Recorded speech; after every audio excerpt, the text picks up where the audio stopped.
Et salut à toi très cher investisseur rentable, c'est un plaisir de te retrouver pour cette deuxième vidéo de cette série de 4 vidéos sur les 4 erreurs à éviter dans l'immobilier. Aujourd'hui vidéo numéro 2, les 4 erreurs à éviter à tout prix en visite. Alors je ne sais pas si tu as déjà commencé les visites, si tu visites un petit peu, si tu visites beaucoup, si tu as envie de t'y mettre. Quoi qu'il arrive, je vais te donner vraiment les 4 erreurs que je vois le plus souvent en visite et les éviter, c'est vraiment mettre plus de chance de ton côté. On est parti. Alors, la première erreur, c'est de ne pas chercher à en savoir plus sur le bien. Alors, qu'est-ce que je veux dire par là? Chaque bien qui se vend a une histoire. Chaque bien qui se vend, il y a une raison à la vente. Quand tu connais la raison de la vente, souvent, pas à chaque fois, mais souvent, ça va pouvoir t'aider dans ta négociation future. Par exemple, si un bien est vendu parce que la personne a divorcé, donc on peut imaginer qu'ils sont pressés, on peut imaginer qu'ils sont prêts à une ristourne sur le prix, parce que voilà, ils sont dans une situation malheureusement un petit peu tendue. Si les gens déménagent à l'étranger, pareil, on sait ça va être plus facile pour nous. Si on est en présence d'une succession, suite à une personne décédée et puis les héritiers vendent, alors là il y a du bon et du mauvais, parce qu'une succession, en effet, souvent les héritiers ont envie de récupérer de l'argent et n'ont plus envie de s'occuper du bien immobilier, donc ils ont envie de vendre. Mais plus il y a d'héritiers et plus l'indivision, tu sais que tous les héritiers sont propriétaires d'une part du bien, on appelle ça une indivision. Plus l'indivision est grande et plus ça va être dur de les mettre d'accord. Et souvent, tu vas voir qu'il y en a toujours un qui n'est pas d'accord avec la négociation, la baisse de prix, et on se casse un petit peu la tête avec ça. Mais quoi qu'il arrive, cherche toujours à connaître l'histoire du bien, pourquoi c'est en vente, depuis quand, est-ce qu'il y a déjà eu des offres, est-ce qu'il n'y a pas eu des offres, de quand datent les derniers travaux, qu'est-ce qui a été fait, qu'est-ce qui n'a pas été fait, qui l'a fait, entreprise ou pas entreprise, le propriétaire a fait lui-même, depuis combien de temps c'est pas habité, etc., etc. Tout ça, ça va te donner des indices sur l'état du bien et sur ta capacité à faire baisser le prix. Donc, première erreur, ne pas chercher à en savoir plus sur les circonstances de la vente et sur le bien. La deuxième erreur à ne pas faire, c'est d'écouter aveuglément l'agent immobilier. S'il y a un agent immobilier, bien sûr. Souvent, l'agent immobilier et même le vendeur, quand tu passes en direct, va te brosser un tableau meilleur que ce qu'il n'est en réalité. Ou va omettre de te dire certaines choses. Tu vois, le mensonge par omission, tu sais. Tu ne demandes pas, on ne te dit pas. Voilà, tu ne demandes pas, est-ce que, je sais pas, est-ce que la toiture est à refaire dans 2 ans, tu vois, qu'il y a des infiltrations et tout. Si tu ne le demandes pas, okay, tiens, l'état de la toiture, c'est comment? Eh bien, bien sûr que l'agent immobilier ne va pas aller te dire, ah, vous ferez attention, la toiture, là, ça commence à être un peu limite. Tu vois, l'agent immobilier n'est pas là pour t'aider.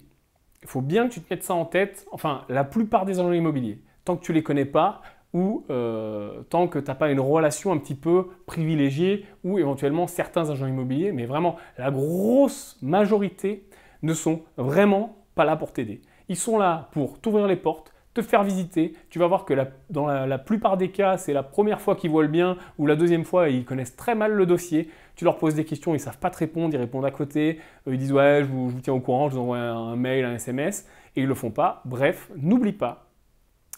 Qu'est-ce qui intéresse l'agent immobilier dans la vie? Lui, c'est quoi sa problématique? Comment est-ce qu'il est payé? En général, pour quasiment la grande majorité des agents, enfin oui, quasiment 100% des agents immobiliers, sont payés à la commission. Alors soit ils sont payés 100% à la commission, c'est-à-dire quand ils vendent, ils touchent un pourcentage des frais d'agence, donc là ils récupèrent de l'argent, leur salaire, ou soit ils ont un tout petit fixe, microscopique, et le reste en commission. Donc quoi qu'il arrive, quand ils font des ventes, ils touchent de l'argent, c'est ça qu'il faut te dire. Donc, tu serais à sa place, tu vois, c'est quoi ton but? L'agent immobilier, son but, c'est de vendre. Le reste, il s'en moque. Donc, attention, ne prends pas pour parole d'évangile. Tout ce que te dit l'agent immobilier, c'est un petit peu comme le banquier qu'on a vu dans la vidéo d'avant. C'est pareil. Attention, lui, il veut sa com. On ne peut pas être juge et parti. Donc, attention avec les agents immobiliers. Et éventuellement, attention avec les vendeurs aussi, qui brossent un tableau peut-être un petit peu trop idyllique de leur bien. La troisième erreur, qui est vraiment, mais peut-être la plus importante à ne pas faire, c'est de vouloir aller trop vite. Quand on veut aller trop vite dans l'immobilier, on se plante systématiquement. N'oublie pas qu'on est sur un marathon et pas un sprint. N'oublie pas que les montants dont on parle, les tas d'argent dont on parle sont importants. Il ne faut pas faire n'importe quoi. Et surtout, quand on veut aller trop vite, on parle trop vite. Quand on parle trop vite, on passe à côté d'opportunités de négociation importantes. Même si, je prends l'exemple d'un appartement, un immeuble, ce que tu veux, un bien immobilier que tu visites qui est absolument parfait. Il a tous les critères. Alors c'est super rare, hein, mais là c'est Noël, génial, waouh, il a tous les critères, il est parfait. Le prix est presque bon, il va falloir négocier un peu, mais tu sais déjà que ça va passer. Les travaux, il y en a ou il n'y en a pas, on s'en moque, c'est loué, c'est pas loué. Pour toi, il est parfait, c'est ton bien rêvé, tu l'as cherché depuis, ça fait 6 mois que tu le cherches. Ne t'enflamme pas. Force-toi à différer tes décisions. Même si tu sais, par exemple, à 100% que tu vas faire une offre, tu le sais, tu en es sûr que tu vas faire une offre. Tu sors du rendez-vous, tu fais une offre. Ne dis pas à l'agent immobilier ou au vendeur, je vais vous faire une offre. Dis, je vais réfléchir, je vous tiens au courant. Diffère toujours tes réactions. Comme quand, par exemple, tu négocies. La négociation dans l'immobilier, ce n'est pas un ping-pong, comme au marché, où tu en as un qui dit 15, non 25, non 12, non 16. Non, c'est pas comme ça. Les prix, ce n'est pas du ping-pong. Pareil, on te propose un prix, dit temporise. Ok, merci pour votre offre, votre contre-proposition, peu importe. Je vous tiens au courant, j'y réfléchis, je refais les calculs, etc. D'une part, ça montre que tu n'es pas à fond derrière le bien, parce que si plus tu es à fond, plus tu es comme un fou et plus tu es en position de faiblesse en termes de négociation. Et surtout, ça te permet de te reposer, de refaire les calculs pour de vrai, de te forcer à les refaire, à éventuellement revoir des choses que tu n'avais pas vues, voire même à refaire une visite. Et ça va éviter que tu fasses des erreurs, tout simplement. Encore une fois, j'ai beaucoup d'expérience sur des choses, et moi-même, je l'ai fait beaucoup de fois, où j'ai voulu aller trop vite et j'ai fait des conneries, tout simplement. Donc, force-toi à toujours différer tes décisions. Le diable est dans les détails. Il faut prendre le temps de repenser aux choses. Alors, attends, est-ce que je ne me suis pas trompé sur les travaux? Est-ce que j'ai pensé, tiens, les fenêtres? Est-ce que j'y ai pensé? Etc., etc. Tu verras que de différer tes décisions, ça t'apportera que du positif et surtout dans la négociation parce que quelqu'un qui veut vraiment vendre, il commence à flipper. Plus tu laisses passer de temps, plus ça va flipper en face. Parce que pour peu que tu sois le seul ou un des seuls acheteurs à faire des offres, en face, ils vont commencer à se dire ah, est-ce qu'on va pas le perdre, etc. Et ça va leur faire peur. Et donc du coup, ton offre d'après, elle sera beaucoup plus susceptible de passer. N'oublie pas que la négociation, c'est aussi de la psychologie, c'est même que de la psychologie. Il n'y a pas d'histoire de le bien, il vaut tant. On s'en moque combien il vaut le bien. Le bien, il vaudra le prix où les deux parties se mettront d'accord. Donc si les deux parties se mettent d'accord à tel prix, le bien, il vaut ce prix-là. Il n'y a pas de loi immuable qui dit le bien vaut tant. Le marché, c'est ça, c'est l'offre et la demande, hein, tout simplement. La quatrième erreur à ne surtout pas faire en visite, c'est d'en dire trop. N'abats pas toutes tes cartes d'un seul coup. Pourquoi? Parce que si tu es débutant déjà, tu vas en dire trop et ça va se voir que tu es débutant et que tu ne sais pas trop ce que tu dis. Donc l'agent immobilier dont on parlait avant, aux dents longues, va l'utiliser contre toi. Il y a des agents immobiliers, attention, qui sont de très bons vendeurs hein, et qui sont de très bons manipulateurs. Donc attention à toi, surtout si tu es débutant. Et tu vas abattre trop de cartes. On va déjà commencer à lire en toi, à savoir jusqu'où tu es prêt à aller, etc. N'en dis pas trop. Et je te donne une deuxième technique qui est magnifique, c'est de laisser des blancs. Quand tu laisses des blancs dans une conversation, regarde, je suis en train de te parler. Si d'un seul coup je m'arrête, je laisse un gros blanc.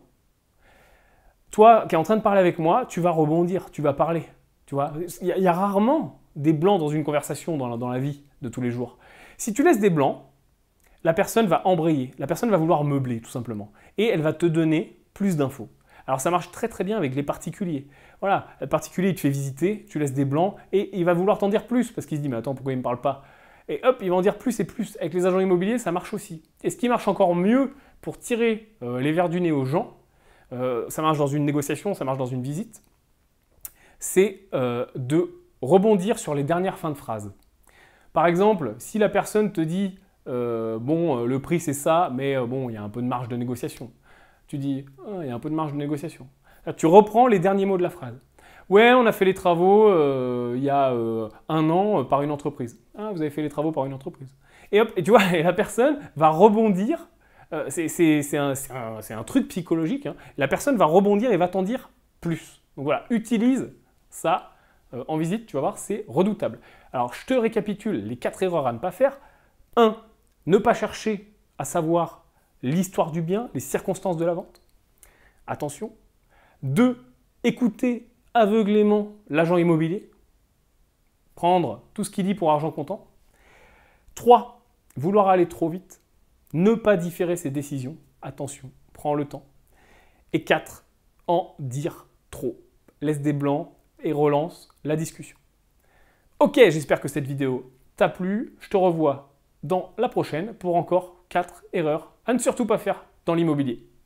À plus!